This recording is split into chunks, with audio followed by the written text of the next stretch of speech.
नमस्ते दोस्तों, मेरा नाम लकी। मैं एक शराबी हूँ। हाय लकी हाय भाई। Lucky sir. परमेश्वर कृपा, नमस्ते लकी जी। एनोनिमस का मार्गदर्शन। आज के दिन शराब के पहले गुट से दूर हूँ।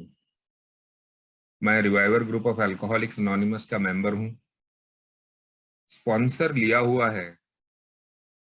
एक ही तत्वों पे आधारित, एक ही सेवाओं में रुचि रखने वाला जीवन व्यतीत करने की कोशिश कर रहा हूँ और अच्छे से कट रही है दोस्तों। उसकी रजा में सब सच है। आज सुबह ही हमारे यहाँ पे एक ही मीटिंग, फिजिकल मीटिंग चालू हुई है। वहां पे जाना हुआ। थोड़ा मैं देरी से पहुंचा और आज हमारे ग्रुप में 4 न्यू कमर्स आए थे। तो भले ही मैं देरी से पहुंचा, लेकिन हमारे सेक्रेटरी ने मौका देखा और मुझे शेयरिंग के लिए बुलाया आखिरी के 10 मिनट। और उसने कहा, भाई 4 न्यू कमर आए हैं। मैं उसकी तड़प को समझ सकता हूँ, क्योंकि जब हम इस पार आ जाते हैं ना, सोब्राइटी के ए के बीम के ऊपर, तो आए हुए नए व्यक्ति के प्रति, उसके सुधार के प्रति, उसके विचारों के प्रति और उसको जो आज हम देने वाले हैं उसके प्रति हम इतने सजग हो जाते हैं कि हमारी ये कोशिश रहती है कि भाई, हो सकता है इसकी आज शायद आखिरी मीटिंग हो, बाद में ये आए ना आए किसी कारणवश, तो आज मैं इसको अपना ए का बेस्ट दे दूं भाई। मैं डिजीज भी सुना दूं, मैं इसको एक्सपीरियंस भी सुना दूं। और ये सब हम अक्सर करते हैं, बार बार करते हैं। और ये हमारी, ये जो उत्कंठा है, ये जो हमारी सामने वाले तक पहुंचने की इतनी तैयारी है, इतनी दिली इच्छा है, ये बताती है हमारे बारे में कि हमने क्या खोया है या क्या खो सकते थे। मैं बात तो करना चाहता था आज के थॉट के ऊपर, क्योंकि आज का थॉट अभी 11वां महीना शुरू हो गया है। तो डेली फ्रिक्शन में 11वें महीने के ही थॉट्स आएंगे अधिकतर, क्योंकि मेरे आगे वाला पहले एक व्यक्ति डिजीज शेयर कर चुका था और over a period of time मुझे समझ में आ गया है कि जो बिल ने लिखा है ना, हम जब भी अल्कोहलिक्स से बात करते हैं तो ना तो हमारी भावनिक अपीलें चलेंगी, दलीलें चलेंगी, ना ही उसको दिखाया हुआ डर चलेगा। हम एक ही काम कर सकते हैं, वो है गिव हिम द ट्रूथ, उसको सच्चाई देना। और सच्चाई उसके बारे में नहीं, अपने बारे में देते हैं हम। और फिर मैंने पलक झपकते ही मेरे वो शुरुआती के दिन में पहुंचते हुए मुझे वो याद आ गया जब एक मेंबर ने शेयर किया था कि हमारे पास पीने के लाखों कारण हो सकते हैं, लेकिन नहीं पीने का एक पुख्ता कारण नहीं है। क्यों? क्योंकि हम श्रापित हो चुके हैं, हम कुंठित लोग हैं। ये बीमारी श्राप देने वाली बीमारी है। इसका डिफेंस और डिनायल इसका श्राप का पार्ट है।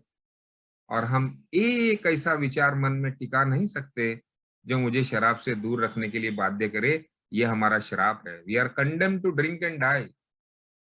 और इसी श्रापित होने के कारण हमको बस पीना और मरना, यही हमारे जीवन में बाकी बचा है। मुझे उस वक्त ये लगा था कि शायद इससे बड़ा पावरलेसनेस का कोई वाक्य ही नहीं हो सकता हमारे लिए।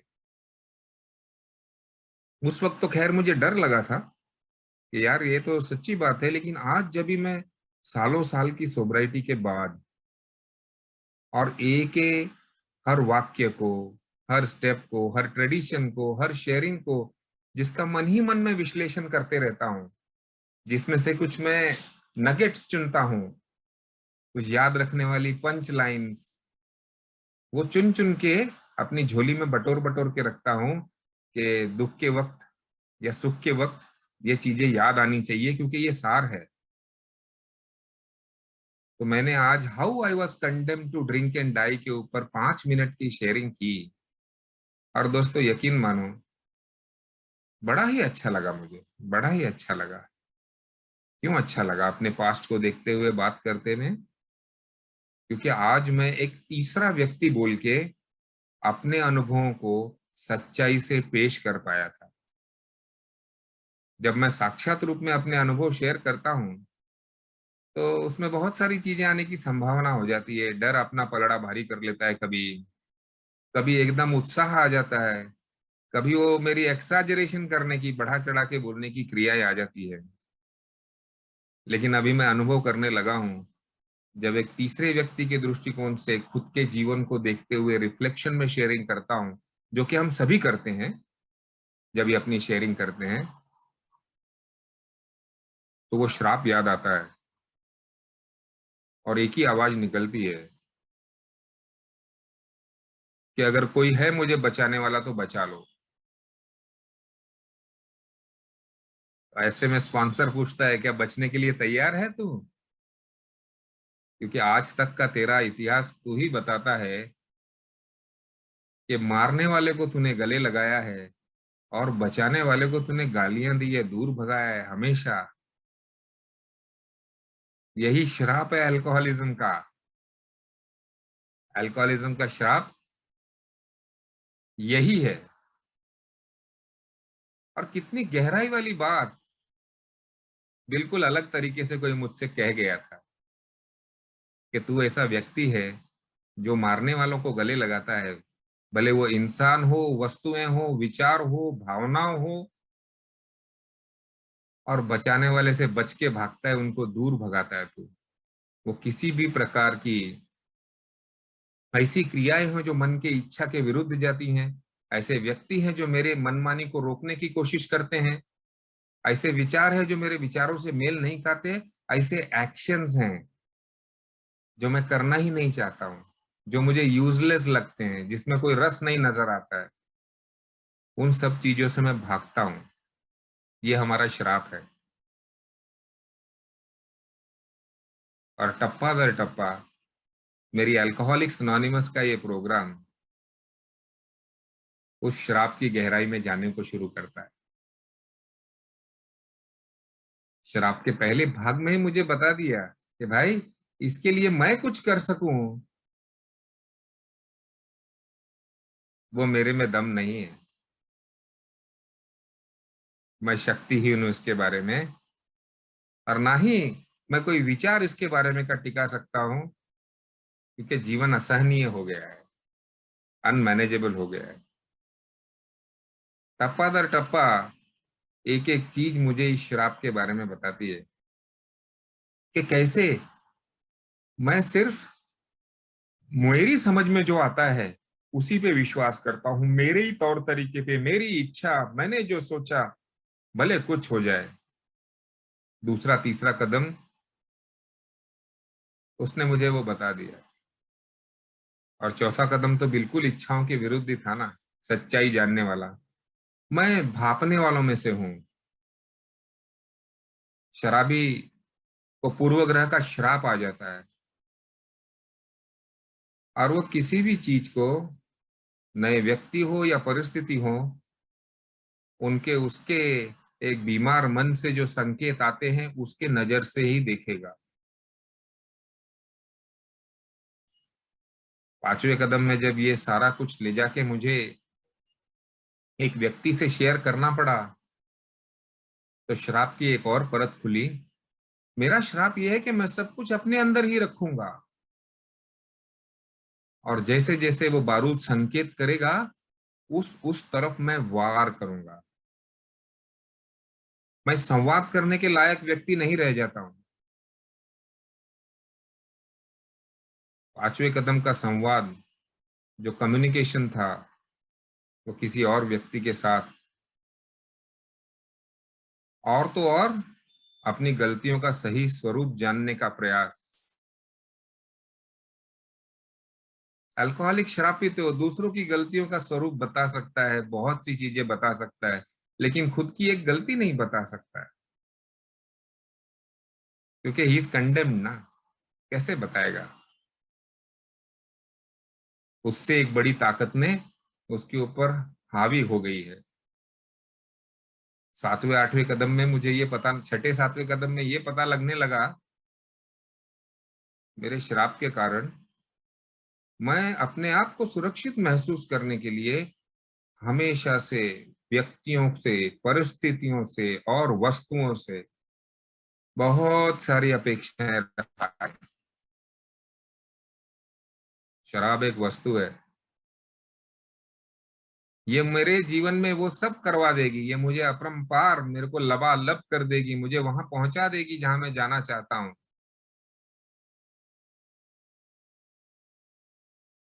लोगों के ऊपर पैसे के लिए, प्रतिष्ठा के लिए, इज्जत के लिए, उनको अपने साम्राज्य में रखने के लिए, अपने कंट्रोल में रखने के लिए। और ऐसी माफक परिस्थितियों का विचार करता रहा मैं, ये हो जाए तो ऐसा कर दूंगा, वो हो जाएगा तो वैसा कर दूंगा, बस ये होने दे। ये शराब का पार्ट है अल्कोहलिक का। और इसी शराब के पार्ट में अक्सर हम एक लाइन सुनते हैं, बार बार आने वाला विचार, एक ना एक दिन ऐसा आएगा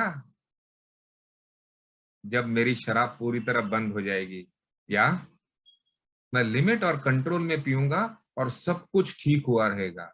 व्हाट इज दिस? एक सिचुएशन का वर्णन है, एक काल्पनिक परिस्थिति का वर्णन है। 8वें 9वें कदम में जब किसी अपनों के पास जाकर के ये पर्दे खोलने की बात आई, ये शराब को कम करने की, मिटाने की बात आई, जो संकोच, जो अहंकार, जो डर, जो अलग अलग भावनाओं से गुजरते हुए ये शराब को भी तोड़ा। हम तोड़ते हैं this condemnation step by step. और 10वें कदम में जो मेरी अनमैनेजेबिलिटी, जो मेरी दिनचर्या, जो मुझे अपने आप पे वॉच रखना है, क्या मैं अपने जीवन में ये सब कर रहा हूं? रोज झाड़ू मारने वाला काम जिसको कहते हैं हम, उससे उस शराब के बचे हुए अवशेषों को भी मैं निकालने लग पड़ता हूँ। और इसके बाद में बिल बात करता है 11वें कदम की, जिसको मैं अक्सर सुख का सिमरन बोलता हूँ, क्योंकि तीसरा कदम तो दुख का सिमरन हुआ ना। नया नया आया हूं, मुझे पता नहीं है मेरी जिंदगी में क्या हो रहा है, मैं ना इसको रोक पा रहा हूँ, ना उसके विरुद्ध में जा सकता हूँ, ना तो मैं पी के जी सकता हूँ, ना तो शराब के बगैर जी पाता हूँ। तो भाई कुछ तो करो मेरे लिए, बचाओ मुझे। नहीं चाहिए मुझे मेरी इच्छाएं, नहीं चाहिए मुझे मेरा जीवन, देने को तैयार होता हूँ। वो दुख में आए हुए उस परमेश्वर के विचार है, वो फायर फाइटिंग है कि आग लग गई, इसको कुछ भी बुझाओ यार। और ऐसे में जब मेंबर कहते हैं लकी छोड़ दे ये सब कुछ, जो तेरा हो गया जीवन वो ऊपर वाले के हवाले, तू मुक्त, बड़ा अच्छा लगता है। जख्मों पे जैसे किसी ने मरहम लगा दी हो। लेकिन अब ये कार्य करते करते, इस शराब को परत दर परत निकालते निकालते, मैं अब उस मुकाम पे पहुंचता हूं जहां के मैं सामान्य हो चुका हूं। परिस्थितियां भले सामान्य ना हो, हमारी बड़ी समस्या ये है कि हम हमेशा अपने आप को परिस्थितियों से, वस्तुओं से और व्यक्तियों से जैसा घिरा हूं उससे ही जज करते हैं।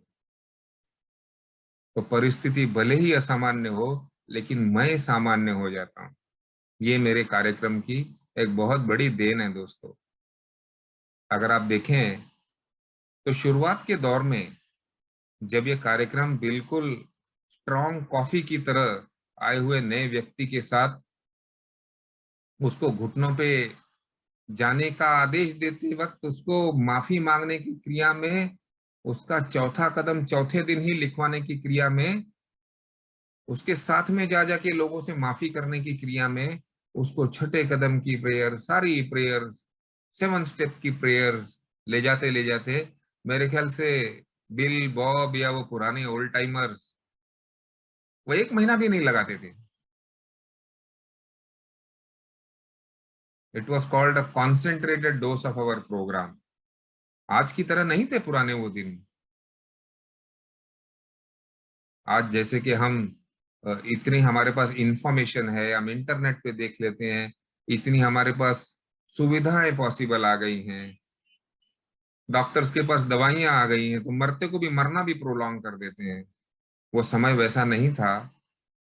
इसके लिए शराब से दूर रहने के लिए पूरी क्रियाएं करते थे, जबकि आज हम ऐसा सोचते हैं कि शराब से दूर रह जाऊं तो फिर ये क्रियाएं करूंगा। महीना भर सोबर आदमी अब 11वें कदम की बात कर रहा है, तो उसकी परिस्थिति कहां से सामान्य हुई होगी।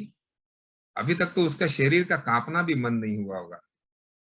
वो बिखरा हुआ घर, वो टूटे हुए सपने, वो लेकर के 11वां कदम करने की बात हो रही है। Sought through prayer and meditation.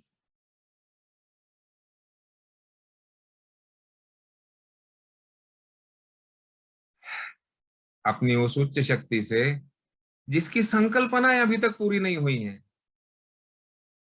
हम कितने शुक्रगुजार है दोस्तों कि वो उच्च शक्ति की संकल्पना, वो कॉन्सेप्ट ऑफ हायर पावर, उसके बारे में बात करने के लिए, समझने के लिए हमको कितना वक्त दिया जाता है।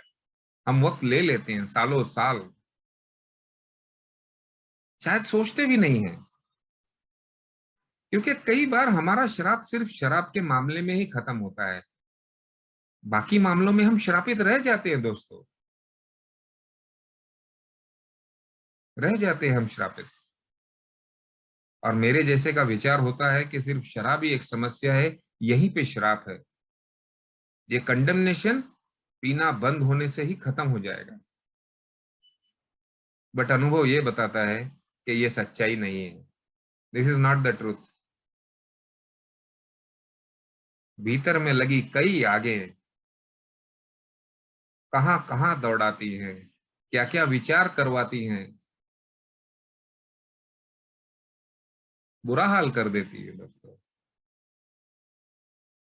शराब अभी भी बाकी है, और मेरा श्राप 11वें कदम में जाकर के उसकी अंत्येष्टि होती है, कम से कम उसकी निकालने की क्रिया की अंत्येष्टि होती है। जब मैं उस मेरी उच्च शक्ति की तरफ देखने लग पड़ता हूँ कि भाई यहाँ तक तो पहुंचा हूं मैं, कि भाई मैंने जो कुछ भी तेरे बारे में मैंने सोचा है, शायद उसमें कोई एक आइडल स्वरूप होगा। मैं अपने धर्म के दृष्टिकोण से सोचता हूँ, या मेरे बचपन में जो मुझे मेरे माँ बाप ने इसकी कॉन्सेप्ट दी उसके बारे में सोचता हूँ। और मैंने कैसा समझा था तेरे को, मैंने शायद एक सजा देने वाला भगवान समझ लिया था तेरे को। मैंने तेरे को पता नहीं क्या क्या समझ लिया था।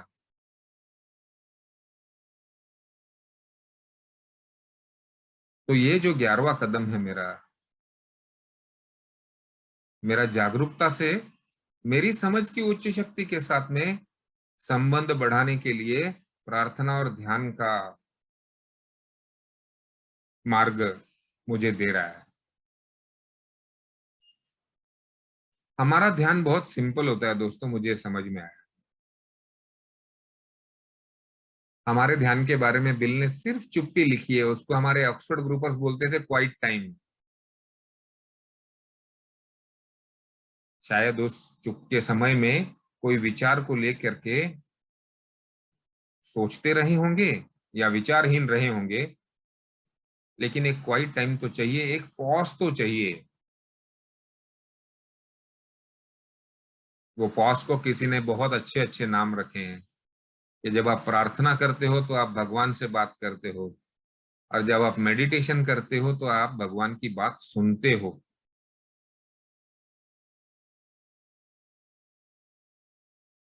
और फिर इसी इसी विचार में क्योंकि मैं अभी एक प्रकार की क्रिया कर आया हूं जो मुझे रोज करनी है, अभी शायद मेरी 4 स्टेप पूरी नहीं हुई है, अभी मैं अपनी गलतियों की सच्चाइयों तक नहीं पहुंचा हूं, अभी ऊपरी ऊपरी तौर से माफी मांगी है, बहुत लोगों को छोड़ दिया है, अभी तक मैं पूरी तरह से अपनी स्वभाव दोषों को वो परमेश्वर निकाल सके इसके लिए तैयार नहीं हुआ हूं।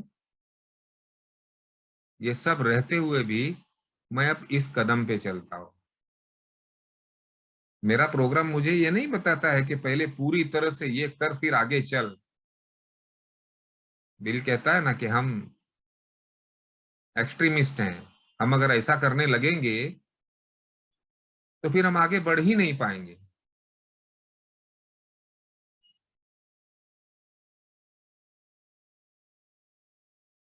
तब तक जिंदगी की सच्चाइयों के साथ जूझना।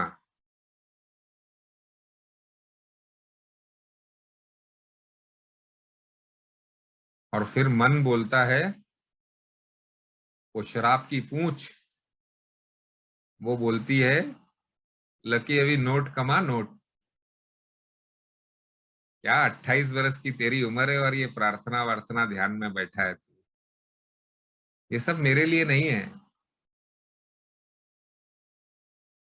स्टेप 11 के बारे में बहुत लोगों को मैंने सुना है और उनमें से अधिकतर ये कहते हैं कि भाई, God as we understood him में जो मैं समझ चुका हूं, जो अनलर्निंग की क्रिया है वो बहुत ज्यादा थी, लर्निंग की क्रिया तो बहुत थोड़ी थी, लेकिन जो मैंने उसके बारे में विचार बना रखे थे उनसे पीछा छुड़ाना, उसमें बहुत ज्यादा वक्त गया। तो जो मेरी उच्च शक्ति थी, जो मेरी उच्च शक्ति की संकल्पना थी, वो क्यों मेरे लिए काम नहीं कर रही थी, ये समझने में बड़ा वक्त गया। और मैं समझता हूं हमारा अधिकतर वक्त ये समझने में ही चला जाता है कि ये काम क्यों नहीं हुआ।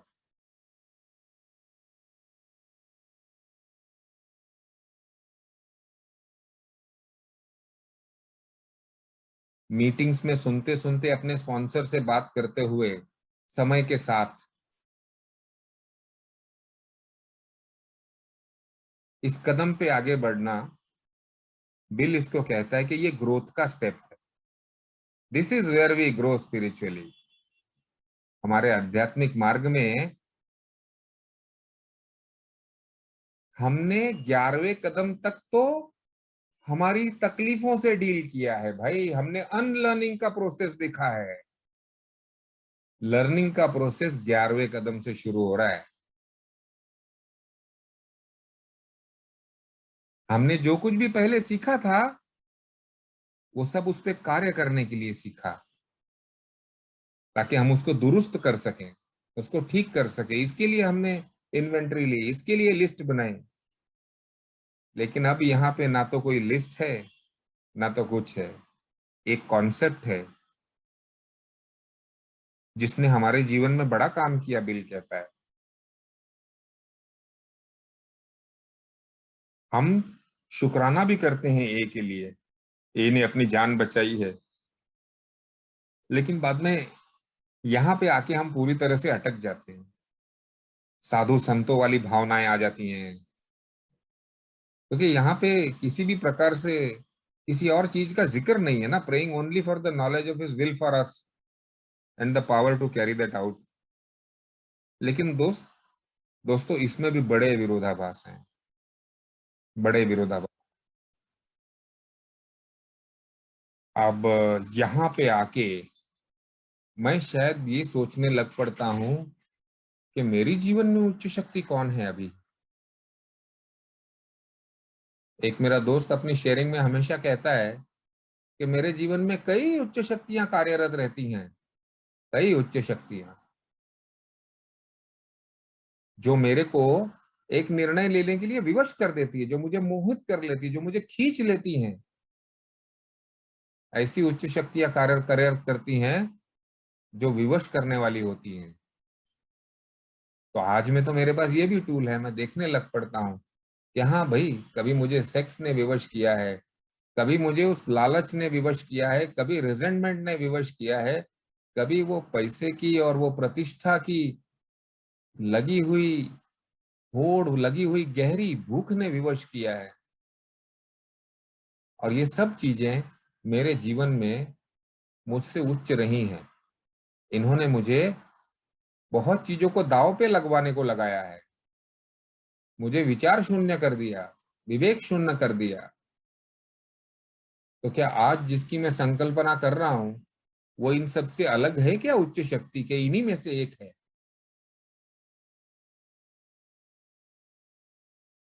तो फिर मैं सुनने लग पड़ता हूं और मेंबर्स को कि भाई अभी तक तो साफ सफाई में चल गया, अभी प्रगति का कदम है ये, यहाँ पे मैं क्यों रुकूं? यहाँ पे तो मुझे आगे बढ़ना चाहिए, क्योंकि जैसे जैसे मैं आगे बढ़ूंगा वैसे वैसे और धैर्य आएगा, और बढ़ता हुआ धैर्य मुझे वापस से जो बचा खुचा है उसको पूरा करने में मदद करेगा, यानी कि मेरे प्रोग्राम को।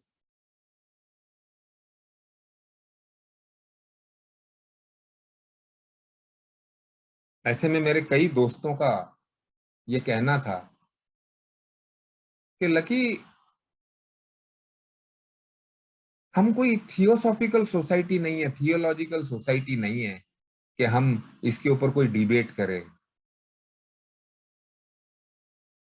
क्योंकि हम शायद प्रोग्राम मुझसे ये चाहता है कि ये समझने वाली क्रिया की उत्पत्ति मुझ में से हो,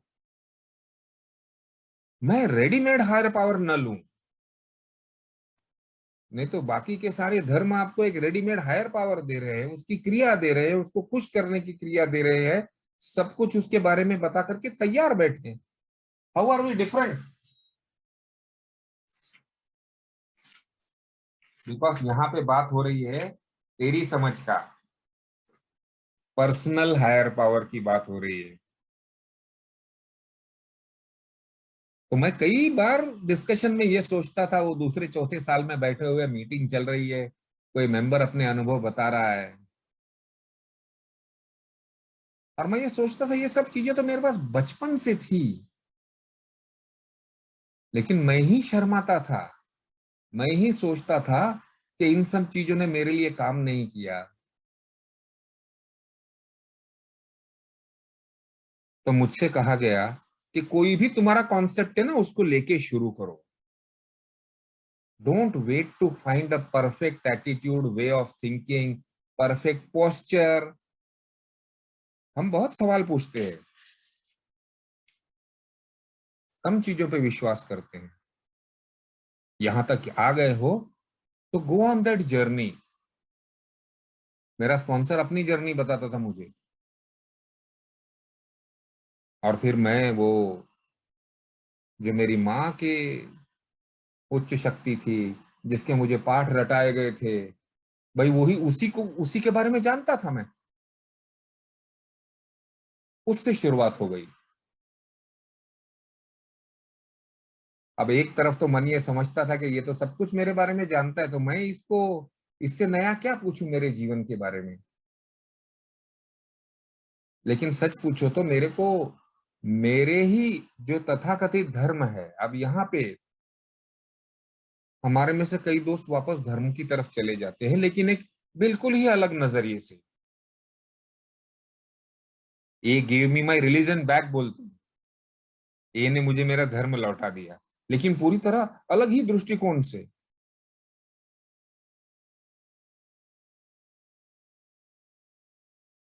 आने वाले परेशानी के समय में, परेशानियां तो आती थी ना,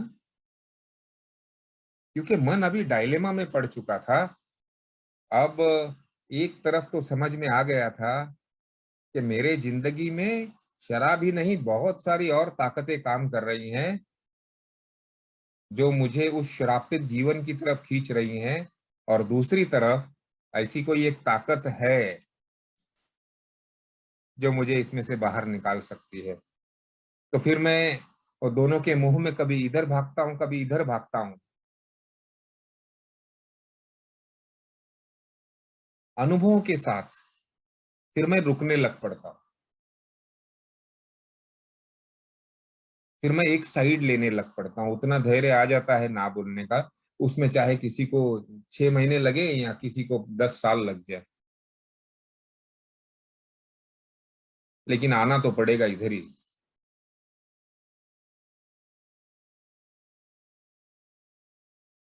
और बिल हमारे को ये बोलते गया कि भाई अगर हम प्रार्थना करते हैं ना, तो ये प्रार्थना थोड़ी उसको लगने वाली एक प्रार्थना का उसने स्टेप 11 में वर्णन कर दिया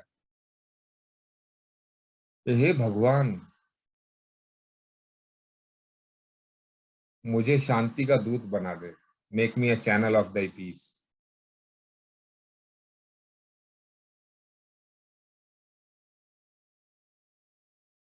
मैं हमेशा से डिस्ट्रक्शन का चैनल रहा हूं ना, लोगों के जीवन में तबाही ही मचाई है ना।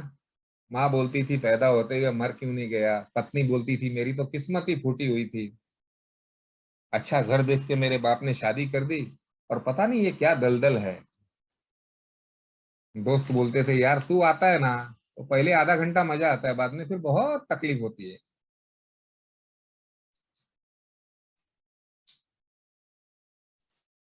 मैं दुख की वाहिनी था, डिस्ट्रक्शन का, उसके विरोध में जाना पड़ता है ना अभी। Make me a channel of thy peace, that where there is hatred I may bring love. ओ तेरी, हेट्रेड से तो मैं लबालब भरा हुआ होता हूं ना। अब मैं ये प्रार्थना कर रहा हूं कि जहां पे नफरत हो वहां पे मैं प्यार ला सकूं। अब नफरत कहाँ नहीं है, देखिए 11वें कदम के इस कार्य, इस प्रेयर के एक्शन के टप्पे, बिल ने ऐसी ऐसी प्रार्थना, ऐसे ऐसे वाक्य सिलेक्ट करके मेरे अल्कोहलिक के मत्थे मार दिए ना, बोले ये इसको जीने नहीं देना चाहिए, इसको थोड़ा सा मौका दे दिया, ये फिसल के भाग जाएगा, बड़ी चालू चीज है। वो खुद को जानता था ना, where there is hatred I may bring love. पत्नी के पास हेट्रेड थी, माँ के पास थी, चलो माँ के पास कम होगी क्योंकि माँ माँ होती है, लेकिन पत्नी माँ नहीं होती है। उसके तो मैंने सारे सपनों का चकनाचूर कर दिया। हम बात कर रहे प्रार्थना वो ध्यान की, और हम ये बात कर रहे हैं कि हम उसकी इच्छा जाने। हे परमेश्वर तेरी इच्छा क्या है मेरे लिए। तो यहाँ पे बिल मुझे इनडायरेक्टली परमेश्वर की इच्छा बताने की बात कर रहा है कि जहां पे नफरत है वहां पे प्यार लाऊंगा मैं।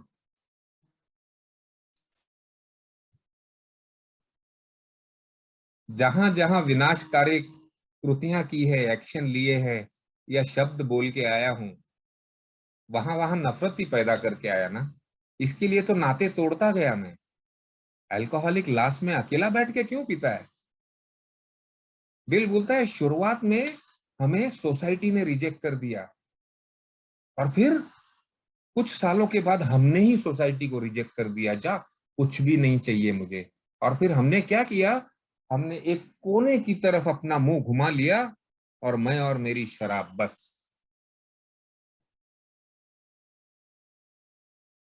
तो सारी हेट्रेड, वो सारी नफरत को वहां पे प्यार लाना है। देख ले गॉड्स विल क्या है तेरे लिए, चल। That where there is wrong I may bring the spirit of forgiveness. वो फॉरगिवनेस के स्पिरिट की बात करता है Bill. Where there is wrong, Waheguru, साला रॉन्ग ही रॉन्ग है ना सब कुछ। करना क्या था क्या करता गया, जाना कहाँ था पहुंच कहाँ गया, मुड़ के पीछे देखा तो सब कुछ जल चुका था और मैं अकेला खड़ा था। सारे रॉन्ग ही रॉन्ग थे। परमेश्वर की इच्छा मेरे लिए है कि जहां पे भी रॉन्ग है ना, मैं स्पिरिट ऑफ फॉरगिवनेस लाऊं। दोनों जगह, खुद के लिए भी, आई हैव रॉन्ग, तो मुझे मेरे देखने का नजरिया with a spirit of forgiveness होना चाहिए, जो आज का थॉट बोलता है ना, सेल्फ लव। ये जानते हुए कि मेरे से गलतियां हुई हैं, औरों से गलतियां हुई हैं, let me start with spirit of forgiveness. परमेश्वर की इच्छा मेरे लिए। जहां पे अनबन हो वहां पे मैं एकता ला सकूं, हार्मनी ला सकूं। मन कहाँ जाना चाहता था, शरीर कहाँ जा रहा है, विचार क्या करते निकलता था और एक्शन क्या कर देता था, how much Discord.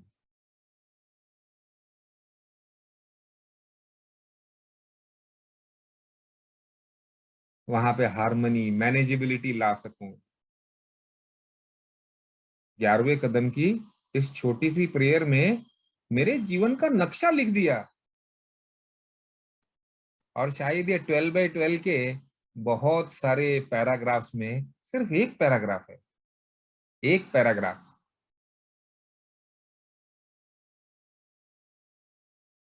Where there is error I may bring truth.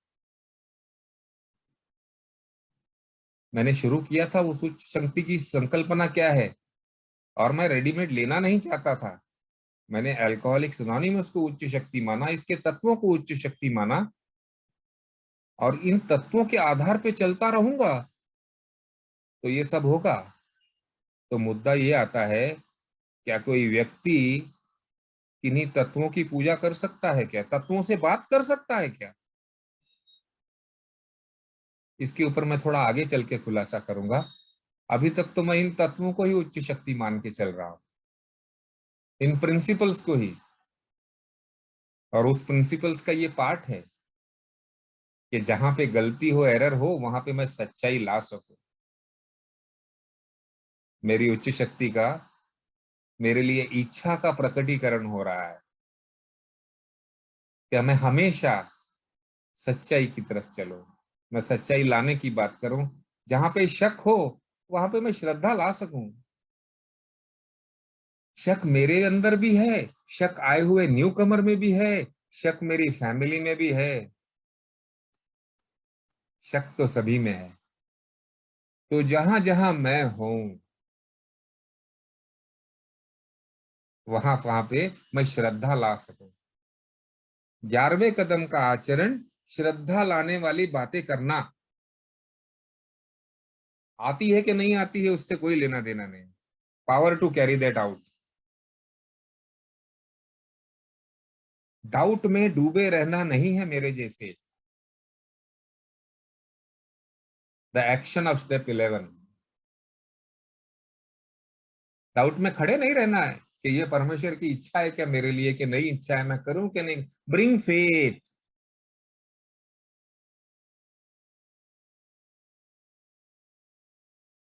श्रद्धा का निर्माण करना। जो तुद पावे नानका साई पलीकार, दाई विल नॉट माइन, इसका निर्माण करते रहना। पहले तो मेरी लगी पड़ी थी, मेरी जली हुई थी। तीसरे कदम में पुकार के बोल दिया मैंने, दाई विल नॉट माइन, क्योंकि my will is to drink and die, so your will be better. सोचा नहीं, समझा नहीं, जान बचा लो। लेकिन अब तो एक प्रवास हो चुका है। अब तो 6 महीने या 6 साल बीत चुके हैं। अब तो नवे अनुभव ले चुका हूं मैं। अब तो मुझे श्रद्धा का निर्माण करना पड़ेगा। I have my doubts. मेरे भविष्य का क्या होगा, मेरे बच्चे कैसे होंगे, मैं फिर से ठीक पूरी तरह हो पाऊंगा क्या, क्या इतने दुष्परिणाम मेरे पे क्या असर करेंगे, क्या मैं खुश रह पाऊंगा क्या। और मैं इन मामलों में भगवान से इच्छा प्राप्त करता हूं। एक एक बड़ा सरप्राइजिंग एनेक्डोट मेरे ध्यान में आया।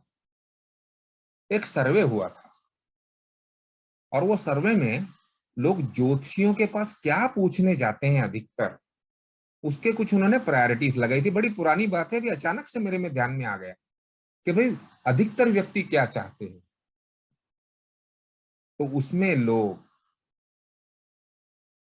संकट से बचना चाहते थे और खुशी को प्राप्त करना चाहते थे। संकट मटेरियल लॉस, और खुशी मटेरियल गेन। वो खुशी की व्याख्या में शादी से लेकर के लड़के के होने से लेकर के घर के पाने से लेकर के अलग अलग चीजें वो खुशियों में आती थी। और संकट से बचने में भी इसी प्रकार की बहुत सारी चीजें आती थी। संकट से बचने में शारीरिक दुख बड़ा महत्व रखता था, जो ज्योतिषी के पास जाते थे ना। और ज्योतिषी is suppose to be agent of God ना, मतलब वो ऐसा व्यक्ति है जो भविष्य में देख के बता सकता है। तो अगर हम साधारण ही हैं, वैसे ही हैं जैसे कि शायद 90% लोग सोच रहे हैं, तो मैं भी परमेश्वर की इच्छा जान के उस पे काम करने के लिए तभी तैयार होऊंगा ना, जब मेरी इच्छाएं का भी उसमें कुछ कुछ तो भी निदान हो। 11वें कदम लेते वक्त ये दुविधा चलती है। मैं मैकेनिकली बोलता हूँ, make me the channel of thy peace. मैं बोलना चाहता हूँ, मुझे तो रिचनेस के चैनल में डाल भाई, मुझे तो हीरे मोतियों से नवाज दे तू, बनवा दे मेरे महल। बड़ा सेवक बन जाऊंगा तेरा, एक शराबी को नहीं छोड़ूंगा, ना खुद पीऊंगा। सौदेबाजी पे और वादेबाजी पे आ जाता हूँ। तो अगर मैं अभी नॉर्मल हो गया हूँ, तो नेचुरल है कि जो इच्छाएं सर्वसाधारण व्यक्ति रखते हैं वही मेरे में होंगी। लेकिन यहाँ पे मेरा प्रोग्राम वापस से मेरी मन की इच्छा के विरुद्ध जाता है। वापस से ये तत्वों की ही बात करता है और तत्वों की ही बात करता रहेगा। जहां पे मुझे ये भी डाउट आता है, वहां पे I may bring faith. Where there is despair, जहां पे नैराश्य है, वहां पे मैं होप का निर्माण कर सकूं, मैं होप ला सकूं। निराश हो जाता हूं ना अच्छा काम करते करते, क्योंकि मन ही मन तो, जो शायद हजारों शब्दों में कई बार लोगों का सुना हुआ हो कि भगवान उनको देता है जो अच्छे काम करते हैं, जो लोगों की मदद करते हैं। और भगवान क्या देता है वो मुझे पता नहीं है, लेकिन मेरी इच्छा ये रहती है कि भगवान मेरे को पैसा, प्रतिष्ठा, शौहरत, इन चीजों से ही नवाजे, ताकि मेरी जिंदगी आसान हो जाए। मैं अभी तक ये समझा नहीं हूं कि ये चीजें तो ह्यूमन इकोनॉमी में है, ये तो इंसानों की मार्केट में बनी हुई चीजें हैं। इन चीजों का उस ऊपर वाले से, उस उच्च शक्ति से कोई संबंध नहीं है। मैं समझता हूं कि ये थॉट को मैंने कई सालों तक टटोला है दोस्तों।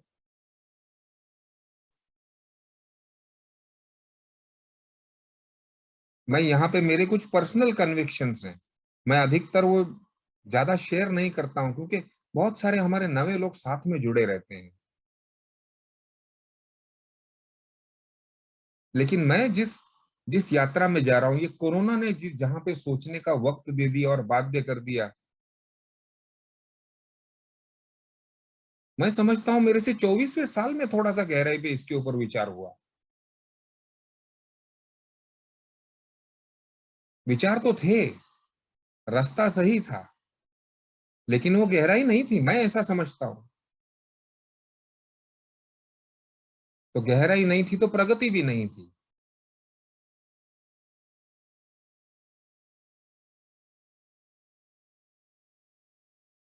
तो जहां पे भी नैराश्य है, वहां पे मैं आशा ला सकूं। जहां पे अंधकार है, जहां पे परछाइयां पड़ी हुई हैं, वहां पे मैं वो रोशनी ला सकता हूँ। दोनों तरफ चलता है, ये सारी चीजें मुझे मेरे अंदर भी करनी है। और यही मेरी उच्च शक्ति का आदेश है मेरे लिए बाहर करने के लिए। पहला रोशनी दोस्त, झूठ का अंधकार, जिस झूठ की परछाइयां पड़ी हुई हैं बहुत चीजों पे, तेरे अंदर भी और तेरे जैसे लोगों के मन में भी। एक बात मैं कह दूं यहाँ पे, मेरी दुनिया बाहर की जो मैं कहता हूँ, वो सिर्फ अल्कोहलिक्स अनोनिमस है। मैं कोई झोला उठा के भ्रमण पे नहीं चल पड़ता हूँ। हम भ्रमण पे चलते हैं, सब लोग जाते हैं भ्रमण पे, लेकिन फिर वो एक एक मैसेज को लेके, एक एक कार्यक्रम में, एक एक अलग अलग एल्काथॉन्स में भाग लेने के लिए, पीआई में भाग लेने के लिए, कॉन्फ्रेंस में जाने के लिए हम भ्रमण करते हैं। जब हमें मैसेज मिलता है ना, तो भ्रमण करना अनिवार्य हो जाता है दोस्तों। इसके ऊपर भी सोच रहा था मैं आज सुबह कि बहुत से संत महात्मा हमने देखे, जब उनको किसी सच्चाई का ज्ञान हो जाता है या उनको मुक्ति प्राप्त हो जाती है, वो संदेश लेके भ्रमण करते हैं। अब किसी एक संत को पकड़ लो, देख लो, तो कहां से शुरू करते करते कहां फैलाते फैलाते भ्रमण किया है लोगों ने। इंसान चलने के लिए बना है, रेंगने के लिए नहीं। और विजन फॉर यू में भी बिल ने भ्रमण का ही आदेश दे दिया कि अब तेरे को ये समझ में आया है, go into the world, find an alcoholic. तो जब मुझे इन मुक्तताओं का एहसास हो जाता है, जब मैं पर्याप्त मुक्ति महसूस कर सकता हूं, तो भ्रमण पे तो निकलना ही है ना, तभी तो रोशनी ला सकूंगा। भले वो घर से उठ के एक ही मीटिंग तक का भी जाना क्यों ना हो, रोशनी फैलाने के लिए, उन झूठे, मेरे झूठ पे पड़े हुए उस परछाई को उठाने के लिए मुझे मीटिंग हॉल तक जाना पड़ेगा। मैंने देखी हुई रोशनी, मैंने महसूस की हुई रोशनी लानी पड़ेगा। That where there is sadness I may bring joy।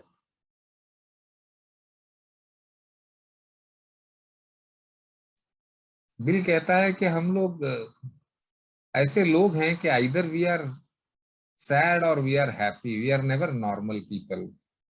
हम एक्सट्रीम इमोशंस में जाने वाले हैं, बताया था, जिसको आज के साइकेट्रिस्ट शायद मूड स्विंग्स कहते हैं।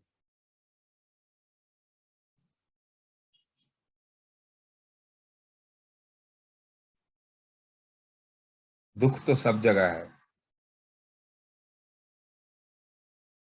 वहां पे थोड़ा सा आनंद ला सकूं, जॉय इज आनंद, हैप्पीनेस इज खुशी। Lord grant that I may seek rather to comfort than to be comforted। धज्जियां उड़ा दी सेल्फ सेंटर्डनेस की। साला attention seeking, sympathy seeking alcoholic जब प्रार्थना व ध्यान के माध्यम से परमेश्वर की इच्छा क्या है उसके लिए वो जानने का प्रयास करता है, तो ये देखो परमेश्वर की इच्छा प्रकट हुई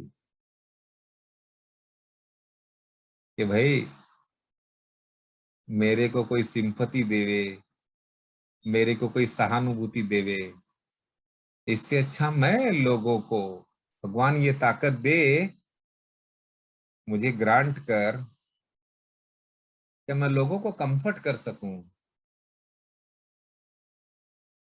to understand than to be understood. शराबी कहता है मुझे समझो, मैंने क्यों ऐसा किया समझो। परमेश्वर की इच्छा है कि समझो बोलना छोड़ और समझना शुरू कर। To understand. समझ वो नया अल्कोहलिक तेरे साथ में आधे घंटे से अपने दुखड़े रो रहा है, समझने की कोशिश करो उसको कहां से आ रहा है। Give him that sympathy, give him that comfort. इसी प्रकार से बीवी का भी रोष सुन न जाके, ट्राई टू अंडरस्टैंड। अपने रिलेशंस में हमेशा बोलता अरे लोग मुझे समझते नहीं, तू समझती नहीं है मेरे को, मैं गलत नहीं हूं, छोड़ दे। बिल बोलता है ये game,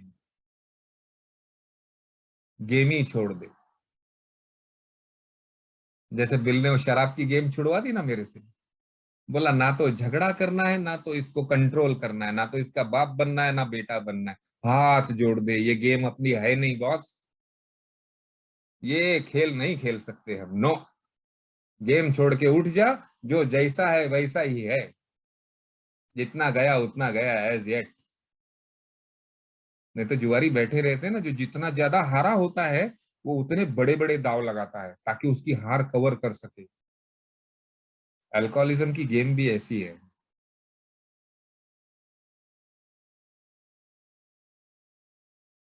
to understand than to be understood. देखिए लोग पता नहीं भगवान की इच्छा क्या है, अभी मैंने बताया ज्योतिषों के पास जाते हैं। अगर कोई ज्योतिष या किसी को बता दे मेरे जैसे अल्कोहलिक को, सामान्य व्यक्ति को, तो वो क्या बोलेगा उसके बारे में? अरे ये सब छोड़ तू ये मेरे को बता कि मेरा अच्छा समय कभी चल रहा है, मैंने एक प्रॉपर्टी की डील करनी है। लोग ज्योतिषों के पास इसके लिए जाते हैं कि वो अच्छा करना चाहते हैं तो उसमें कोई विघ्न ना पड़े। अगर विघ्न पड़ता भी है तो उसकी क्रिया मैं पहले ही कर दूं। ये बातें कितनी असुरक्षितता की बात बताती है। और मेरे लिए मेरे ग्रंथों में ये लिखा हुआ है, जहां पे परमेश्वर की इच्छा है कि तू समझदारी की बात कर, लोग तेरे को समझें, ये भावना जाने दे, जाने दे। ये बिल मेरा ज्योतिषी बन के बैठा हुआ है ना यहाँ पे। To love than to be loved.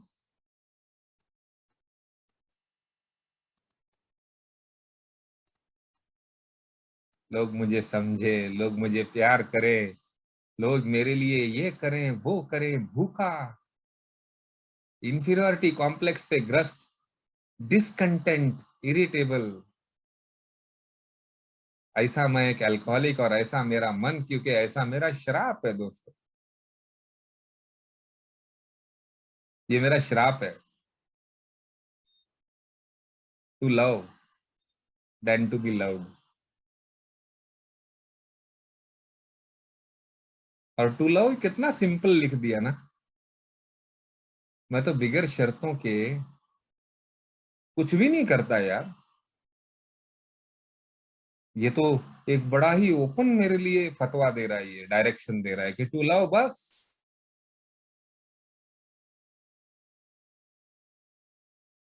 मुझे याद आया ये सवाल,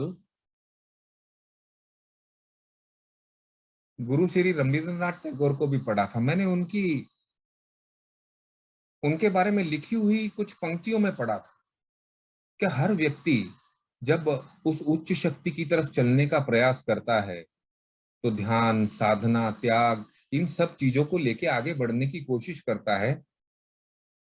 लेकिन जैसे एक आम आदमी के मन में सवाल आते हैं डाउट के, वो सवाल उनके मन में भी आए और उन्होंने भी सोचा है यार, ये इतनी लड़ाइयां क्यों। आपको याद होगा तो बंगाल में एक बहुत बड़ी फैमीन आई थी, वो जो लाखों की तादाद में, मेरे ख्याल से शायद 1800 में कहीं आई थी, ब्रिटिश के काल में, और वो लाखों लोगों को ले चली थी। और जैसे अभी हमारी कोरोना की यादें शायद हमको एक दो जनरेशन तक याद रहेंगी, जो कि हम अपने बच्चों को भी पास करेंगे, वैसे ही वो बच्चों को पास होने वाली गुरु श्री रविंद्रनाथ टैगोर तक आ गई थी। और उनका मन विचलित हो गया कि भगवान अगर प्यार करने वाला है तो फिर वो ऐसी आपदा क्यों ले आया, क्यों रोका नहीं उसने, वो रोक सकता था। सेंसिटिव थे, इमोशनल थे, हमारी वाली निशानियां हैं, या उनकी वाली निशानियां हम में है, खाली हमने भगवान गलत चुन लिया दोस्त। और फिर वो इसी असमंजस में पड़े रहे। एक दिन सुबह ऐसे ही विचारों को लेके बैठे बाहर देख रहे थे, तो जैसे जैसे सूर्य ऊपर जाता है वैसे वैसे रोशनी हमको आगे बढ़ती हुई दिखाई देती है। तो देखा उन्होंने कि रोशनी बढ़ते बढ़ते बगीचे पे भी पड़ रही है, फिर उसके आगे कूड़े का ढेर था उस पे भी पड़ रही है। ऐसा करके करके करके उनको अचानक जब रोशनी कूड़े के ढेर पे पड़ी ना, जो गंदगी पे पड़ी, तो उनके मन में वो झटके से बदलाव आ गया। अरे मैं जो सोच रहा था ना भगवान बचा नहीं सकता, ये गलत है। ये तो उस रोशनी की तरह है जो कि कभी भेदभाव नहीं कर रही है। वो तो रोशनी कूड़े पे भी पड़ी और वही रोशनी फूल पे भी पड़ रही है। ये दोनों चीजों को आपस में संपर्क लाना ठीक नहीं होगा। मैं उसकी तरफ देख रहा था लेकिन गलत तुलना कर रहा था, तो उन्होंने वो तुलनाएं बंद कर दी और उनको शायद उस क्षण वो मुक्ति का एहसास मिल गया कि भाई नहीं नहीं, वो परमेश्वर सर्वव्यापी है भाई, उसकी क्रियाओं को, उसको सवाल करने की क्षमता मेरे में है ही नहीं। वो तो बस रोशनी का स्रोत है और वो सब जगह पड़ते जाती है। वो नहीं देखती कि भाई गंदगी का ढेर है, इस पे नहीं पढ़ूं, मैं आगे पढ़ूं। तो गंदगी और अच्छाई हम इंसान देखते हैं, नफा और नुकसान हम इंसान देखते हैं, बीमारी और जन्म हम इंसान देखते हैं। उसकी दुनिया में तो वो सिर्फ एक स्रोत है। मुझे बड़ा अच्छा लगा दोस्तों। मैंने कहा दिस कॉन्सेप्ट इज वंडरफुल यार। ये तो मेरे गुरु नानक के कॉन्सेप्ट से मेल खाता है कि जहां पे बिल कहता है कि आदमी बन और अपनी जिम्मेदारी खुद ले, लोगों पे वस्तुओं पे अब तेरी सुरक्षितता के लिए मत निर्भर कर। उसी प्रकार से मेरे मन में ये विचार आया कि हम उच्च शक्ति की संकल्पना और उसका साथ महसूस करने के लिए हम सिंबल्स लगाने पड़ते हैं। कहीं मूर्ति लगा दी, कहीं सिंदूर लगा दिया। ये क्यों लगाते हैं? ताकि ये मुझे याद दिला सके, मैं उनकी पूजा से मुझे प्रेरणा मिल सके। लेकिन ये सिंबल की ही पूजा करते करते मैं रह जाता हूँ। मैं बच्चा हूं, ये मेरे लिए टॉफियों के जैसे हैं। क्या मैं बिना सिंबल के भी उस उच्च शक्ति को, उस रोशनी के स्रोत की तरह समझ के जी सकता हूं क्या? जहां मुझे ना तो मंदिर लगे ना तो गुरुद्वारा। क्योंकि धर्मों की भी तो लड़ाई मैंने देखी है ना। लेकिन रोशनी तो मस्जिद पे भी पड़ेगी और गुरुद्वारा पे भी पड़ेगी। तो मतलब मेरे लिए ये धर्म भी गए। और मुझे एक बात समझ में आई कि जिन लोगों ने, जिनके नाम पे धर्म बने हैं ना, वो व्यक्तियों ने कभी भी धर्म बनाने की बात नहीं की थी। वो तो अपने तत्वों पे बात करके चले गए। लेकिन जो उनके अनुयायी हैं, वो उन तत्वों पे टिक नहीं पाए, सिंबल बनाते गए। यादें ताजा रखने के लिए सिंबल बनाते गए, मन में नहीं बिठा पाए। और बाद में क्या हुआ कि उन सिंबल्स की ही पूजा में सब कुछ हो गया। उस सिंबल को ही भगवान का प्रतीक देके उन्होंने ये निरीक्षण करना छोड़ दिया। छोड़ दिया निरीक्षण करना। और हम ऐसे भाग्यवान शराबी हुए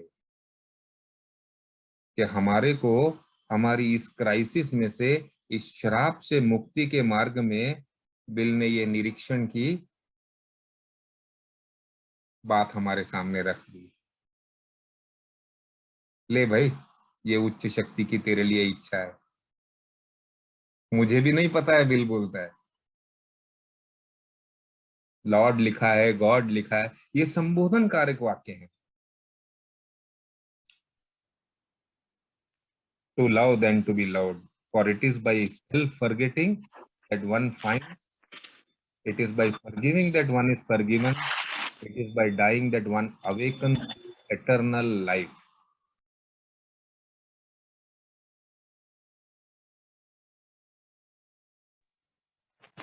तो भूलने से ही मैं खुद को पाता हूं।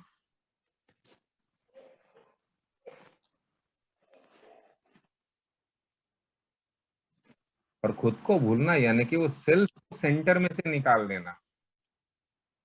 मैं अपने आप को जो अपने जीवन के सेंटर में रखता हूं ना, मेरा दुख और मेरा सुख, मेरी समझ, मेरा पैसा या वॉटेवर, या इवन मेरी उच्च शक्ति की समझ, उसको भी निकाल बिल बोलता है।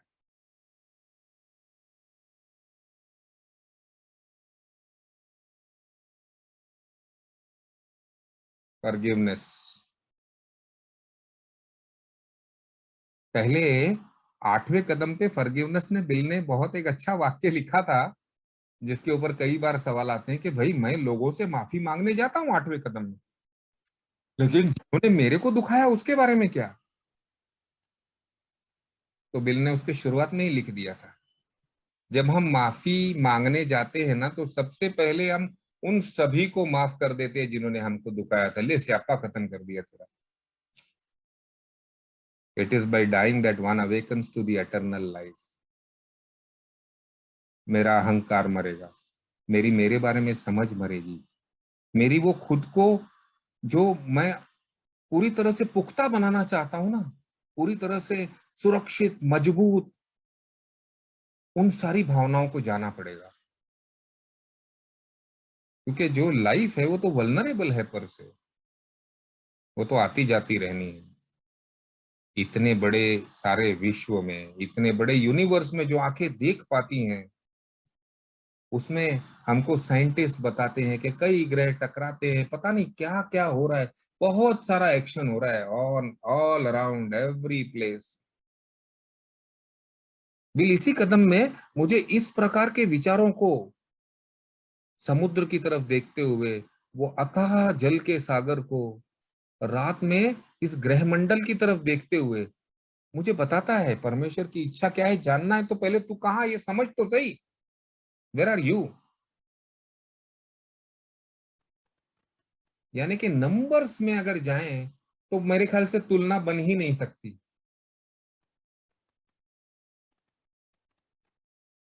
आंखें खुलने लग पड़ती है दोस्तों,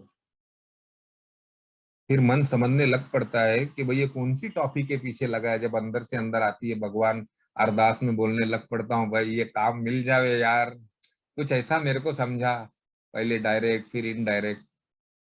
और आज मेरी समझ ऐसी है कि भगवान की जो इकोनॉमी है वो अलग चीज है, इंसानों की इकोनॉमी अलग चीज है। इन दोनों का कोई मेल नहीं है। यहाँ पे तो सिर्फ सेवा करनी है, यहाँ पे तो प्यार करना है, यहाँ पे तो समझना है बस। और वहां पे सिर्फ उस ऊर्जा का स्रोत ही आना है, वहां से कुछ और आना नहीं है। लेकिन जो मेरे दोस्त ऐसे हुए हैं जिन्होंने समझा है कि वो ऊर्जा मिली हुई का मैं क्या करूं, क्या करूं इन सांसों का, तो इन सांसों का क्या करना है।